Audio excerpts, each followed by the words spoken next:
વિકાસભાઈ પણ અત્યારે હાજર છે. વિકાસભાઈ, જે રીતે રાહુલે અત્યારે જણાવ્યું છે કે આ મોદીના અગેન્સ્ટમાં મેન્ડેટ આપ્યું છે, ખાસ કરીને એને યુપીની પણ વાત કરી છે, આપને શું લાગી રહ્યું છે કે ભારત જોડો યાત્રાની જ્યારે એમને શરૂઆત કરી હતી આ વસ્તુ ત્યાંથી જ શરૂ થઈ ગઈ છે કે પછી ગઠબંધનની અનાઉન્સમેન્ટ થઈ એની પછી બધા ફેક્ટર્સ કામ કર્યા છે? નીરુ, ઓવરઓલ વાત કરીએ તો એકચ્યુઅલી રાહુલ ગાંધી એમની પોતાની પ્રેસ કોન્ફરન્સમાં કહ્યું એમ એક યુપીના લોકોની અથવા તો યુપીના મતદારોના વિઝડમની વાત કરી.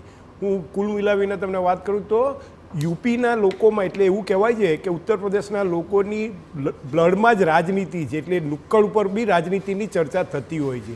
એ આખી રાજનીતિ 2014 અને 2019માં બીજેપી સારી રીતે સમજી હતી. એક સમય એવો હતો કે સોશિયલ એન્જિનિયરિંગ થકી માયાવતી ત્યાં ચૂંટણી લડ્યા હતા અને જીત્યા હતા અને ચીફ મિનિસ્ટર પણ બન્યા હતા. એટલે ઉત્તર પ્રદેશમાં કદાચ જેટલું સોશિયલ એન્જિનિયરિંગ મહત્વનું છે એટલે દેશના બીજા બધા રાજ્યોમાં ઓછું છે. બિહારમાં છે પણ એ સિવાય બીજા બધા રાજ્યોમાં આ પ્રકારનું સોશિયલ એન્જિનિયરિંગ આટલું ગાઢું અથવા તો આટલું મહત્વનું નથી. આ વખતે 2014 અને 2019માં સારી રીતે ચૂંટણી જીત્યા પછી બીજેપીના લીડર્સ મને એવું લાગે છે કે કદાચ આ સોશિયલ એન્જિનિયરિંગને ઓળખવામાં અથવા તો એ રીતે એને થાપ ખાઈ ગયા છે. તમે એ જ જુઓ કે કેટલીક વખતે ઉત્તર પ્રદેશમાં એવો ગણગણાટ થતો હતો કે બહુ જ વધારે પડતી એગ્રેસિવનેસ છે, એ પણ એમ કે પાર્ટી માટે હાનિકારક છે. તમે અયોધ્યાની જ વાત કરો, ફૈઝાબાદની વાત કરો કે જ્યાં રામ મંદિરનું હમણાં 3 મહિના પહેલાં જેનું શિલાન્યાસ થયું હતું, આખા દેશમાં આખા વિશ્વમાં જેની ચર્ચા થઈ હતી.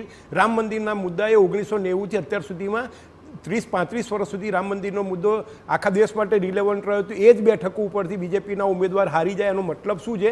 પણ ત્યાં પણ જે રીતે અયોધ્યા અથવા તેના આજુબાજુના વિસ્તારોમાં જે કાસ્ટ કોમ્બિનેશન છે એને ઓળખવામાં બીજેપી થાપ ખાઈ ગઈ. એના કારણે અયોધ્યામાં અને આખા ઉત્તર પ્રદેશમાં છે એ બીજેપીને એનું નુકસાન વેઠવાનો વારો આવે છે. વિષ્ણુભાઈ, આપની પાસેથી જાણવા માંગીશ, કારણ કે કોંગ્રેસના તમામ તબક્કાઓના આપ અનુભવી રહ્યા છો, કારણ કે જ્યાં અસ્તિત્વનો સવાલ થઈ ગયો હતો ત્યાં કોંગ્રેસનું આ જે કમબેક છે એ આખા દેશમાં ચર્ચાનો વિષય બન્યો છે અને આજે એ વાત થઈ રહી છે કે હવે ભાજપે મનોમંથન કરવું પડશે કે હવે આગળની શું રણનીતિ હશે. જો યુપીને કેન્દ્રમાં રાખીને આખી વાત થઈ પત્રકાર પરિષદમાં, અને એ સ્વાભાવિક હતું.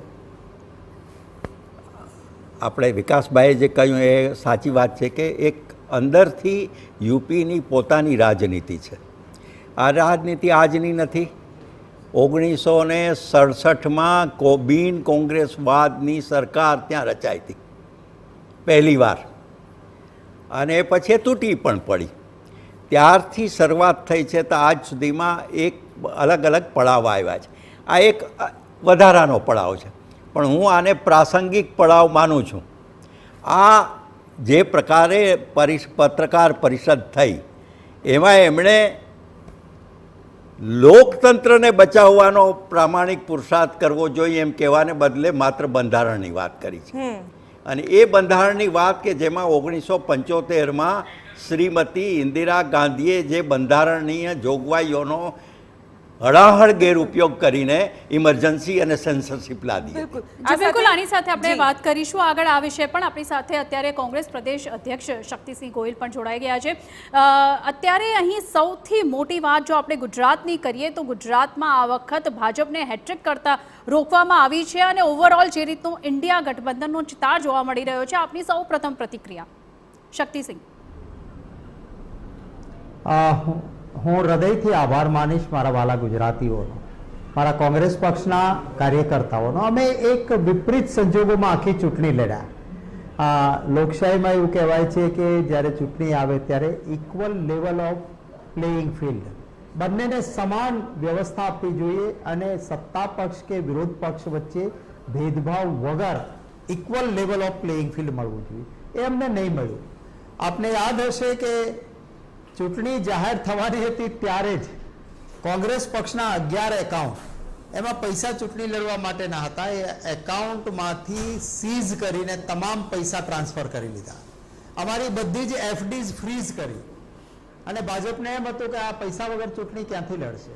બીજી તરફ ભારતીય જનતા પાર્ટી પાસે ઓફિશિયલી 82 અબજ અને 52 કરોડ રૂપિયા ઇલેક્ટોરલ બોન્ડના મારફત જ્યારે જાહેર થયા ત્યારે ઓફિશિયલ પૈસા 82 અબજ 52 કરોડ.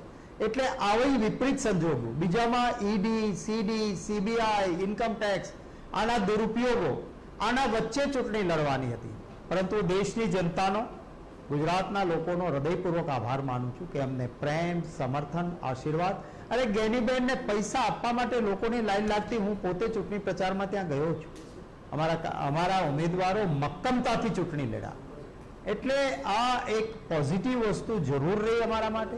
દેશમાં પણ તમે જુઓ, હમણાં માનનીય વિષ્ણુભાઈને હું સાંભળતો હતો, એ કહેતા હતા કે ઇન્દિરા ગાંધીએ બંધારણની જોગવાઈનો દુરુપયોગ કરીને કટોકટી, પરંતુ એ યાદ રાખવું જોઈએ કે કટોકટીની જાહેરાત પછી દેશની જનતાએ એમને સત્તામાંથી દૂર કર્યા અને ઇન્દિરાજીએ પોતે ચૂંટણી ના આપી એવું વલણ પાકિસ્તાન જેવું ના રાખ્યું.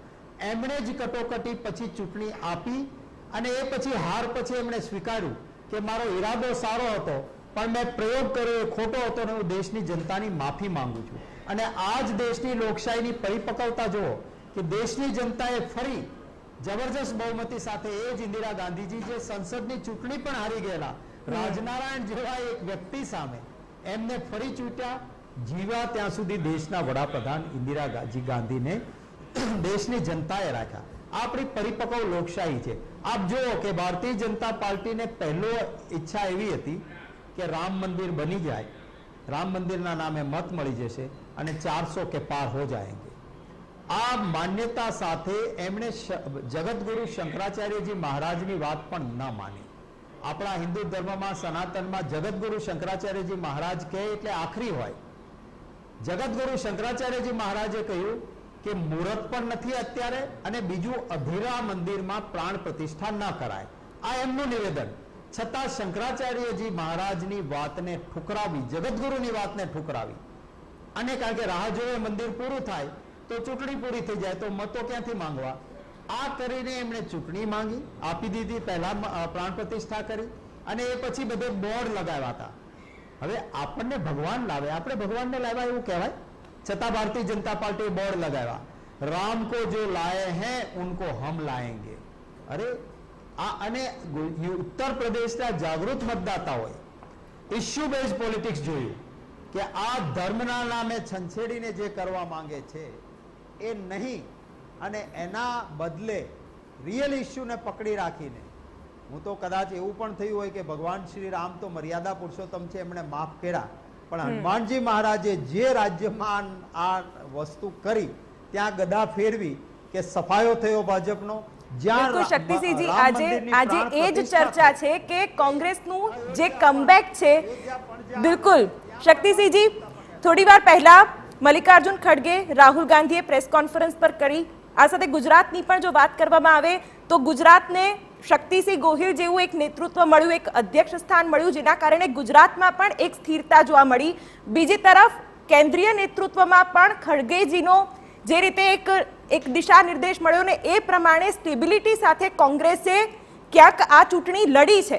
અને ખરેખર આ વખતે કહી શકાય કે મુદ્દાઓને કેન્દ્રિત કોઈ પણ બાબત કહેવામાં નથી આવી, છતાં પણ જનતાએ જે જનાદેશ આપ્યો છે તે ક્યાંક ન્યુટ્રલ દેખાઈ રહ્યો છે. ચોક્કસ આપની વાત સાચી છે અને હું તો કહીશ કે મારા કારણે નથી થયું. આટલા સમયથી સત્તા નહીં હોવા છતાં મજબૂતીથી જે કોંગ્રેસ કાર્યકર્તાએ નિષ્ઠાને પ્રમાણિકતા રાખી છે. આંગળીના વેઢે ઘણા એવા નેતાઓ કદાચ એને પક્ષે ઝીરોમાંથી હીરો બનાવ્યા, આમ તેમ થયા, પરંતુ કાર્યકર્તા કોંગ્રેસ પક્ષનો મજબૂત રહ્યો અને સાથોસાથ ગુજરાતની જનતાના આશીર્વાદ, ગુજરાતની જનતાએ અમને પ્રેમ અને આશીર્વાદ આપ્યા. નહીં તો મેં કહ્યું એમ અમારી મુશ્કેલી હતી, ચૂંટણી લડીશું વગર પૈસે ચૂંટણી લડવી અને બીજી તરફ ધન ભંડોળ એટલું બધું હોય, પાણીની જેમ પૈસા વપરાતા હોય, એના સામે ચૂંટણી લડવાની હતી. એટલે ખરેખર આ એક પરિપક્વ લોકશાહી છે. હમણાં જ આપણે ત્યાં ચર્ચા થતી હતી કે લોકતંત્રને બચાવવાનું અને બંધારણ. લોકતંત્ર ત્યારે જ બચે જો બંધારણ બચે.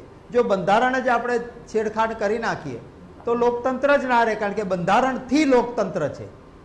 એટલે એ સંજોગોમાં એક લડાઈ પણ એ મુદ્દા ઉપર રહી અને આ એક શરૂઆત, એક લડાઈ પણ એ મુદ્દા ઉપર રહી અને આ એક શરૂઆત છે, હું જરૂર માનીશ. મારે આનાથી કોઈ અતિશય ઉત્સાહમાં કે અતિરેકમાં આવવાની જરૂર નથી.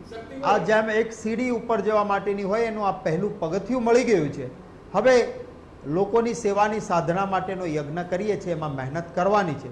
લોકોના આશીર્વાદ મળે તો એક કેટલીક પરિકલ્પનાઓ છે મનમાં ગુજરાત માટે કરવાની. એ કોંગ્રેસની સરકાર થાય તો આ એ મહાત્મા ગાંધીજીની જન્મભૂમિ, સરદાર વલ્લભભાઈ પટેલની જન્મભૂમિ, જૈનોની તીર્થભૂમિ, સ્વામિનારાયણ ભગવાનની કર્મભૂમિ, એવું આપણું આ ગુજરાત છે.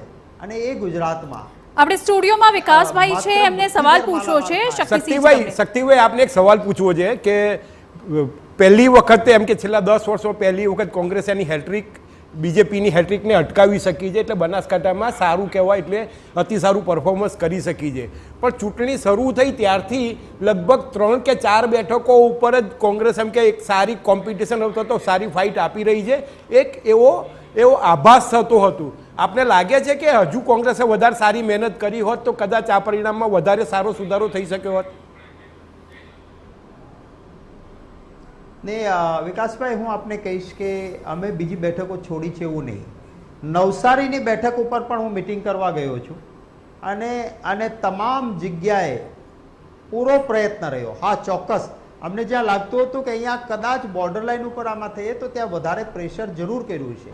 પણ સુરેન્દ્રનગર હોય કે રાજકોટ હોય કે ભાવનગર હોય, ભરૂચ હોય કે નવસારી હોય કે દાહોદ હશે, વલસાડ હશે કે છોટાઉદેપુર હશે કે વડોદરા હશે, તમામ જગ્યાએ મિટિંગો થાય અને મેં પોતે પણ તમામ જગ્યાએ જઈને પ્રયત્ન કર્યો.